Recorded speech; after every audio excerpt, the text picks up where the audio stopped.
지난 6월 문재인 정부는 기존 중소기업청을 중소벤처기업부로 승격 신설하는 것을 포함한 정부 조직 개편안을 발표했습니다. 그간 낙수 효과로 상징되는 대기업 위주의 성장이 아닌 중소벤처기업 위주의 성장으로 경제정책 방향타를 돌리는 상징적인 조치입니다. 규제의 일변도였던 개임 정책도 향후 많은 변화가 예상되는데요. 오늘 서정희의 경제펀치에서는 새 정부의 벤처기업 육성 정책과 개임 규제 완화 정책을 전망해보고 벤처기업의 성공 조건은 무엇인지 속 시원한 한방 날려봅니다.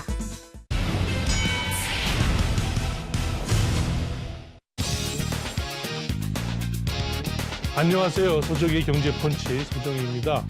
한국경제의 오늘과 내일 고민하고 통쾌한 한방으로 문제점까지 해결해보는 경제펀치.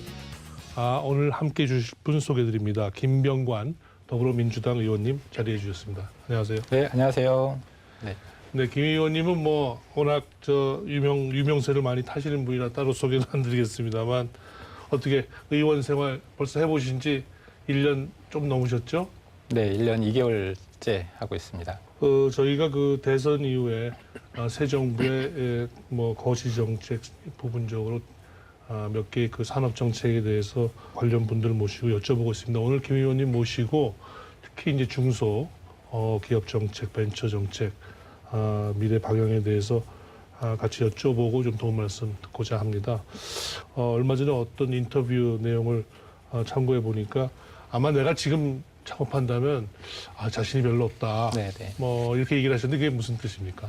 예전에 이제 사업을 시작할 때는 하다 망하면 다시 하면 되지 이런 생각이 좀 있었거든요. 네네. 근데 지금은 하다 망하면 다시 일어서기가 어려운 구조가 되어 있거든요. 네네. 사실 그것 때문에 회사를 시작할 수 있을까 이런 두려움이 더 많이 있는 것 같고요. 네네. 그리고 이제 저 시작할 때는 벤처 버블이 막 꺼진 다음이었거든요. 네네. 그래서 회사를 시작하기는 쉽지 않은 상황이었지만 그래도 사회적인 분위기가 벤처기업을 좀 육성하고자 하는 그리고 벤처기업들이 또 열심히 하면 성공할 수 있는 가능성들이 좀 더 있었던 때이긴 합니다. 근데 지금은 일단 경제 환경도 그때보다는 분위기는 그렇게 좋은 것 같지는 않고 또 한 가지는 일자리 문제가 안 좋다 보니까 대기업 가는 분들도 있지만 이쪽 창업으로 뛰어드는 분들도 많은 것 같아요. 네네. 그래서 좋은 분들도 많이 창업 전선에 뛰어들었고 그리고 더 크게 어려운 부분은 정말 이제 완전한 글로벌 경쟁 시대로 더 가고 있지 않나. 그때보다 또 훨씬 더. 그러다 보니까 어떻게 보면 글로벌 완전 경쟁을 또 해야 되는 그런 상황이어서 여러모로 지금 만약에 했으면 어려웠겠다. 특히 지금 이 정부가 중소벤처기업부인가요? 이름이 지금 중소벤처기업부. 우리 사실 김 의원께서는 중소기업과 벤처는 좀 다른 거다라고 이렇게 네네네. 항상 정의를 하시는데 어떻게 다른 겁니까? 그래서 미국에서 구글 같은 회사는 벤처일까 아닐까? 주로 이제 미국에서는 벤처기업, 그러니까 벤처 캐피탈한테서 투자를 받을 수 있는 정도의 그런 혁신성을 가진 회사를 벤처기업이라고 하거든요. 네네. 원래 벤처기업은 그 의미 자체가 벤처는 도전이니까요. 새로운 기술에 도전하고 새로운 산업에 도전하는 네네. 정말 도전을 하는 성장성이 있는 그런 기업들을 이제 저희가 벤처기업이라고. 이제 우리나라에서의 벤처기업은 정부로부터 벤처기업 인증을 받은 회사가 벤처기업입니다. 네. 정말 그러니까 크게 다른 거거든요. 네네. 그 벤처기업 인증을 받기 위한 여러 가지가 있어요. 그 중에 하나가 중소기업이어야 된다. 이게 있어서 현재 중소기업이 아닌 과거의 벤처기업들은 전부 다 지금 벤처기업은 아닙니다. 중소기업, 벤처기업의 생태계 차원에서 보면 뭐가 제일 가려운 곳입니까? 중소기업 정책과 벤처기업 정책은 조금 다르게 가져가야 된다. 이렇게 계속 주장을 하는데요. 질문하신 의도는 벤처기업 측면에서 여쭤보신 것 같아요. 네네.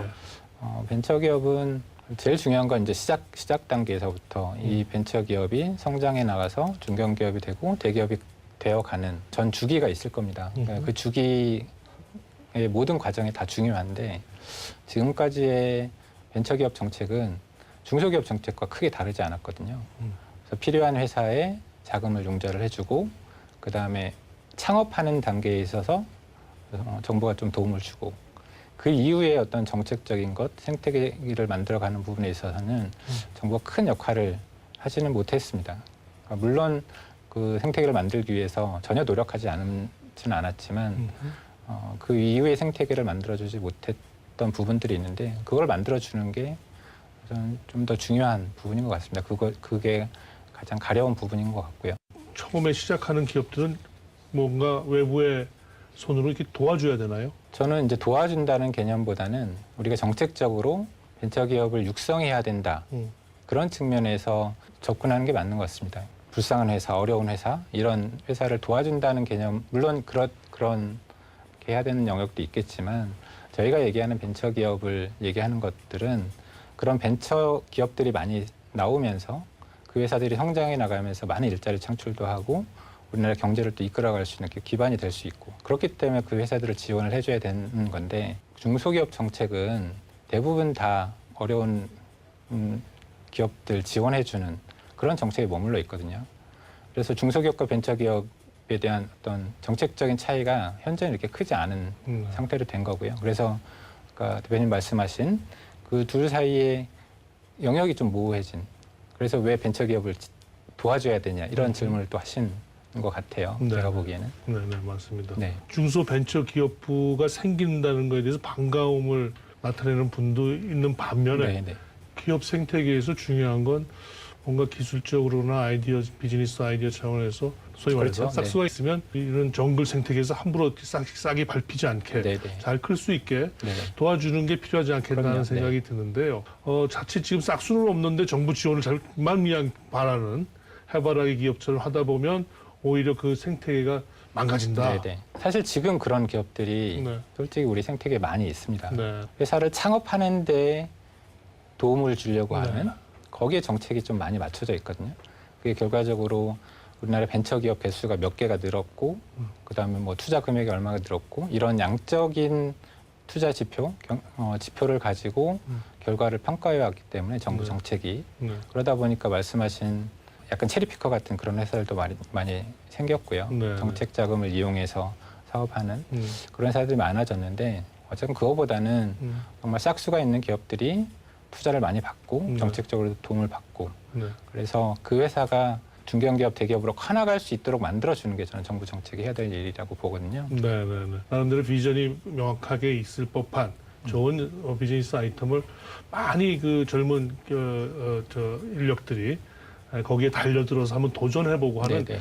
그런 정신들이 더 고양되는 그게 더 우선 아니겠느냐. 그러기 위해서는 자꾸 옆에서 정부가 나서서 뭐 해라 뭐를 하기보다는 오히려 옆에 잔가지들을 쳐주는 일, 괴롭힐 만한 것들을 없애주는 일, 이게 더 우선 아니냐는 주장들도 하세요. 그래서 선발 과정이라는 게 더 중요한 것 같아요. 그 정부가 어떤 정책 자금을 줄 때나 투자할 때나 근데 우리나라에는 선발 과정이 어떻게 보면 너무 졸속이라고 하면 너무 심한 표현일지는 모르겠지만 그 과정이 너무 약하고요. 네. 좋은 기업을 오랫동안 그리고 경험이 있는 많은 사람들이 지켜보면서 괜찮은 기업을 선발을 하고 그 회사한테 좀 더 많은 투자를 해주고 네. 이런 과정이 아직 우리나라가 좀 부족한 부분이 있는 것 같습니다.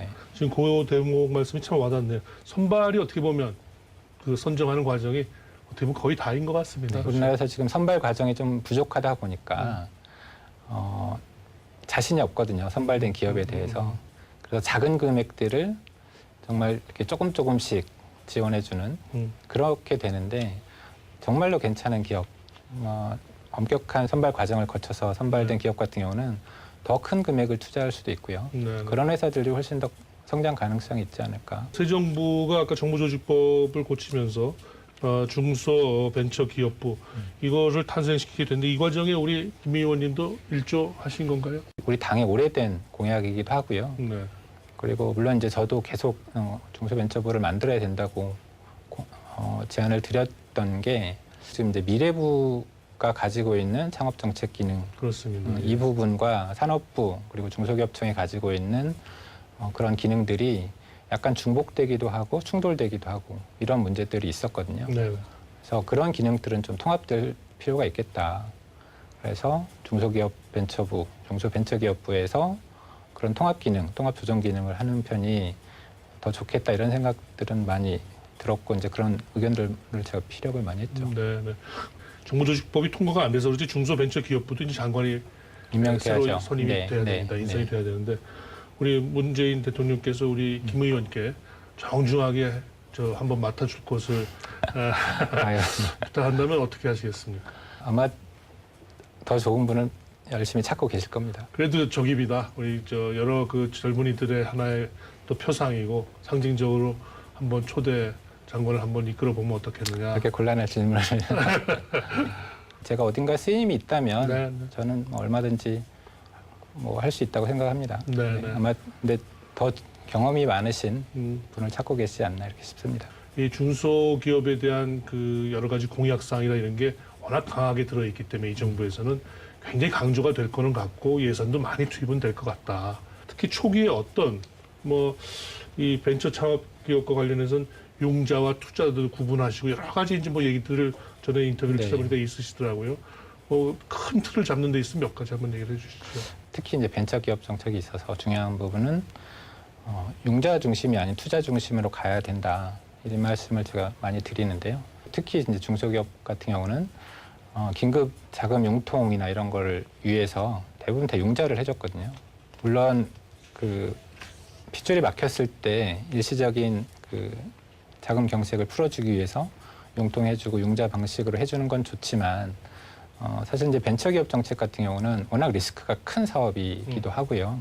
새로운 창업과 관련된 정책이기 때문에 이거를 이제 융자를 통해서 이런 정책을 만들어 간다는 건 사실 맞지 않거든요. 네. 세계적으로 사실 없는 개념인데 우리나라에서는 그런 이제 중소기업 융자 방식을 계속 이제 벤처기업 정책에도 가져온 거거든요. 사실은 회사라는 거는 투자를 받아서 그 투자받은 돈으로 기업을 만들어야 되는 건데 지금 벤처기업 등록되어 있는 벤처기업 수가 33,300개가 있는데 그중에 90%가량이 그렇게 해서 융자를 받아서 벤처기업을 시작한 회사들입니다.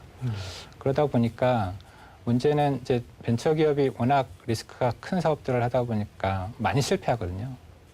실패했을 때 다시 재개할 수 있어야 되는데 한 번 실패하게 되면 그들의 상당수가 신용불량에 빠지고 신용불량에 빠지면 우리나라에서는 사실 재개하기 어려운 파산하고 끝나는 경우가 많은데 시작할 때부터 융자 중심이 아닌 투자 중심으로 우리 벤처 지원 정책, 투자 정책이 바뀌어야 되고요.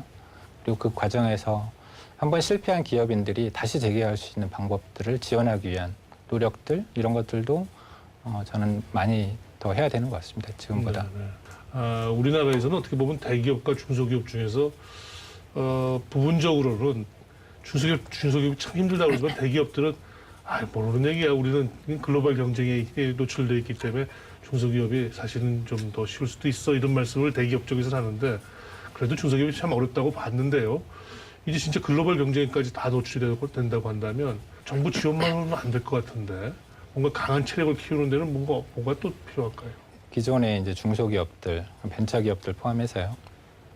대부분 국내 중심, 그러니까 국내 시장 중심이었고, 그 다음에 생계형, 뭐 이렇게 말씀드리면 좀 너무 작을 수는 있겠지만, 성장성이 없는 안정적인 중소기업 창업이 많았다고 봅니다. 그래서 아까 대기업 입장에서는 그런 기업들 많다 보니까 한번 자리를 잡으면 경쟁도 심하지 않고 꾸준히 이익을 낼 수 있는 그런 중소기업들이 많이 있었고요. 그런 게 진짜 알짜라는 거. 그렇죠. 지금까지 우리나라 경제에서는 그런 기업들이 많이 있을 수 있었는데 이제는 그런 기업들이 갈수록 줄어들고 있고요. 네. 그 중소기업들도 글로벌 경쟁을 하게 되다 보니까 그래서 이제는 중소기업들도 그리고 벤처기업도 결국 글로벌을 염두에 두지 않고서는 사실 경쟁에서 살아남기 어려운 구조가 되어 있습니다. 네.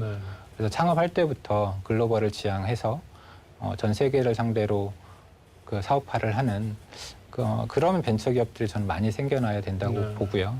정부 정책도 그런 기업들을 우선해서 지원을 해주는 게 필요하다고 봅니다. 기존의 중소기업청이라고 그럴까요?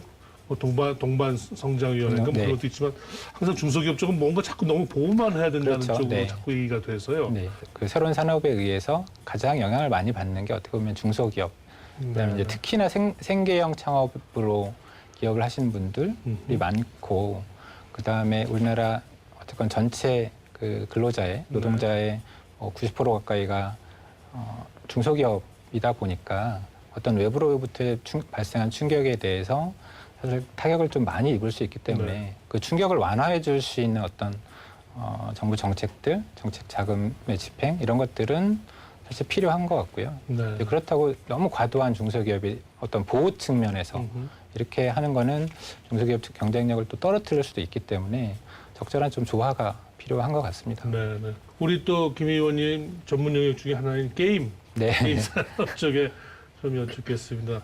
우리 그 게임 산업은 이미 그 성숙도가 이제 충분히 네, 네. 그 높아진 성숙 산업입니까? 아직도 여기는 신산업입니까? 5, 6년 정도 전에 이 게임 산업이 이미 성숙기에 진입했다. 그래서 더 이상 성장 가능성이 없다. 이런 논쟁이 꽤 오래 있었습니다. 그 이후에 사실 이제 모바일 산업, 핸드폰, 스마트폰이 급속도로 보급되면서 사실 그런 논란 자체가 불식이 됐거든요. 지금도 여전히 그 기존 유지는 유효한 것 같고요. 한국에서도 여전히 산업이 성장하고 있고 중국과 그다음에 이제 특히 동남아시아, 뭐 인도라든지 인도네시아 이런 인구가 많은 지역들 같은 경우는 나라 국가들 같은 경우는 기존의 PC 시장 중심의 게임 산업을 건너뛰어서 바로 모바일 게임 산업으로 성장해 나가고 있거든요. 네. 그러다 보니까 여전히 성장 가능성이 훨씬 더 큰 산업인 것 같습니다. 지금은 또 전형적인 국내에서 보면 또 규제 산업이라고도 해요. 규제가 과하다고 보십니까? 어떻게 보시나요? 규제가 과하다 적당하다의 표현보다는 정말 합리적인 규제냐 아니냐 이런 게 사실 더 중요한 것 같습니다. 대부분의 지금 게임 산업에 쓰여져 있는 규제들은 이렇게 합리적인 규제들이 아니거든요. 그리고 법에 규정되지 않은 규제들도 일부 있고요. 네, 그래서 그런 합리적인 규제로 바꿔나가는 게 어떻게 보면 더 중요한 네. 개념이지 않을까. 게임 산업에 쓰여진 규제 때문에 가장 어려운 부분은 뭐 산업이 위축되고 이런 것보다는 좋은 인재들이 게임 산업으로 많이 안 들어오고 있습니다. 네. 그러니까 게임에 대한 어떻게 보면 부정적인 인식들 때문에 과거에 한참 게임 산업이 발전하고 이럴 때는 대학 졸업하는 학생들의 꽤 우수한 학생들이 가장 오고 싶어하는 네. 영역이 이제 게임 산업이었는데 네. 요즘 그런 친구들이 많이 안 들어오거든요. 네. 그러다 보니까 이 게임 산업이라는 게 창의성도 상당히 많이 필요하고요. 그다음에 혁신성 이런 것들이 많이 필요한데 아무래도 기존에 있던 사람들끼리 만들다 보니까 그런 부분들이 조금 떨어질 가능성들이 있는 게 어떻게 보면 저는 게임 산업의 가장 큰 위기라고 보거든요. 게임에 대한 규제가 더 있어야 되는 거 아니야? 뭐 이런 네. 고민을 하시는 분도 있을지는 모르겠습니다. 대표적으로 뭐 셧다운제나 월 결제 한도 네네. 규제 이런 것들은 좀 과하지 않느냐 뭐 이런 얘기들을 네네. 게임 업계에서는 하는데 네네. 또 이쪽 소비자나 가정에서 보면 아니야 뭐 이렇게 네네. 얘기를 되는데 적당한 선이 어딜까요? 현재 정부는 그냥 셧다운제 12시부터 6시까지 금지하고 그다음에 어떤 노력을 했냐는 거죠. 어떻게 보면 그거 이외에 아무것도 한 게 없는 거죠. 네. 저희가 보기에는 제가 게임 산업이 있었기 때문이 아니고 사실 그 제도 자체로서는 어떤 청소년들의 수면권을 보장한다든지 수업권을 보장한다든지 뭐 이런 측면에서 봤을 때 효과가 없는 제도이거든요. 오히려 네. 그게 아닌 정말 수면권을 보장하려면 네.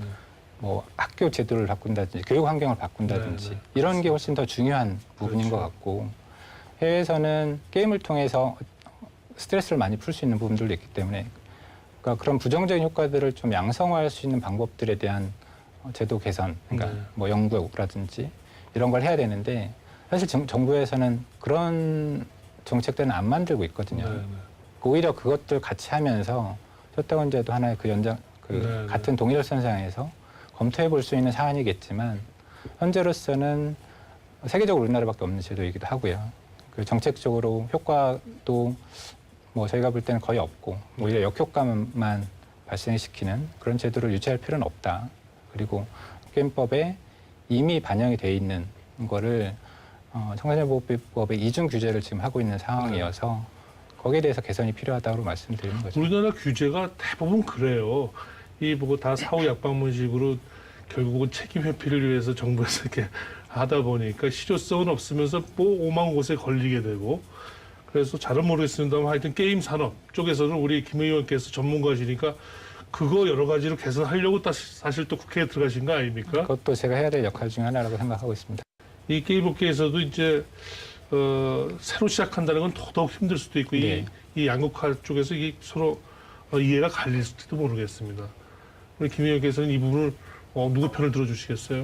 소위 말하는 젊은 피, 아주 젊은 친구들이 새로운 도전을 많이 할 수 있는 그런 구조가 돼야 기존 어떤 게임업 법칙들도 일부 균열이 가고 깨질 수 있다. 이게 저는 가장 중요한 문제 같다는 생각이 들고요. 특히나 게임 같은 경우는 글로벌 완전 경쟁이거든요. 더더욱 작은 회사가 살아남기 어려운 네. 구조가 돼 있는 부분들이 하나가 있고요. 그래서 조금 더 이제 글로벌한 시각을 가지고 마인드를 가지고 시장에 뛰어들어야 된다. 이런 게 중요한 것 같습니다. 우리 국민들께서 보시기에는 국내 게임 시장이 되게 커 보이긴 하지만 게임사들 입장에서 보면 되게 작거든요. 그렇기 때문에 우리 게임 산업이 정말 지금과 같은 정도로 성공했던 이유 중에 하나는 그 개발사들이 국내 시장을만 겨냥해서 게임을 개발하지는 않았거든요. 그러니까 90년대 말부터 2000년 초반에 항상 해외를 특히 중국, 일본, 미국 이런 시장들을 겨냥하고 게임을 개발해왔고 그게 그 지역에서 성공할 수 있어서 성공해서 게임 산업이 지금 정도의 규모로 커져 온 거거든요. 네. 그래서 그런 저는 게임 산업의 저력은 있다고 생각을 합니다. 게임 같은 경우 정부 부처로 보면 어디가 관할이 되나요? 지역 중후부처는 문화체육관광부입니다. 네. 또 아까 미래부도 부분적으로 연결이 돼 있겠죠? 근데 이제 특히 미래부와의 어떤 역할 분담 이런 것들이 조금 중요해지는 것 같습니다. 좀 다른 얘기지만 만화 같은 경우는 만화는 문화체육관광부 소속인데 디지털 만화, 디지털 웹툰 같은 경우는 또 미래부 소관이거든요. 네. 그리고 일반 게임은 문화부인데 VR을 이용한 게임은 또 미래부에서 관할을 하고 있고 그래서 지금 이제 디지털화가는 이런 과도기에 있어서 이런 문화 콘텐츠들을 어떻게 바라봐야 될지 우리 정부의 어떤 기조랄까요? 이런 것들을 좀 재정립하는 다시 한번 고민하는 계기가 좀 필요한 것 같습니다. 네. 끝으로 중소벤처기업부 출범도 염두에 두시면서 요거 한두 개만큼은 꼭 좀 됐으면 좋겠다는 거 혹시 기대하시는 게 있으시면 가장 중요한 것 중에 하나는 지금 용자 중심의 벤처 정책에서 네네. 투자 중심의 정책으로 바뀌어야 되고 그 과정에서 대표이사 연대 보증은 없어져야 된다. 네. 예, 이게 꼭 벤처를 육성하기 위한 부분도 있지만 우리나라 금융산업도 지금보다 훨씬 더 발전할 수 있지 않을까 네. 그렇게 생각을 합니다. 지금까지 우리 김병관 더불어민주당 의원님 모시고 말씀 나눠봤습니다. 감사합니다. 네, 고맙습니다. 페이팔의 공동 창업자 맥스 레브친이라는 분은 4번의 사업 실패 경험이 있다고 합니다. 세계적으로 유명한 중국 최대 전자상거래 기업 알리바바의 마윈 회장은 무려 8번의 실패 경험이 있다고 그러죠. 실리콘밸리의 성공한 CEO치고 실패하는 CEO가 없다고 그러고요. 평균 3번 정도 실패를 했다고 그러네요. 중소벤처기업부 출범과 함께 여러 가지 할 일이 많겠습니다만 중소벤처기업의 생태에 있어서 한번 쓰러지더라도 다시 일어설 수 있는 그런 생태계를 꼭 한번 만드는 데 기여해 줄 것을 꼭 기대해 보겠습니다. 소정의 경제펀치 여기서 이만 인사드리겠습니다. 감사합니다.